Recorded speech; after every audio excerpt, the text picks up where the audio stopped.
तुम्ही मार्केटमध्ये गेलात आणि येताना 200 रुपयाचा माठ आणि 200 रुपयाचा बुके घेऊन आलात.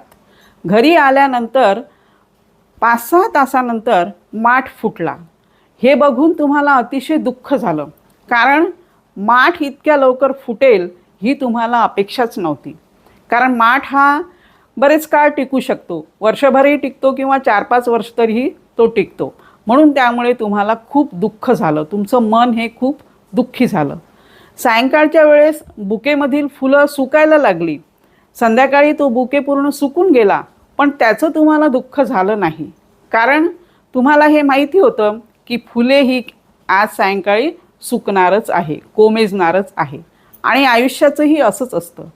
आपण ज्यांच्याकडून जेवढ्या जास्त अपेक्षा करू तेवढं दुःख आपल्या वाट्याला येतं, आणि जेवढ्या कमी अपेक्षा करू तेवढं कमी दुःख आपल्या वाट्याला येतं.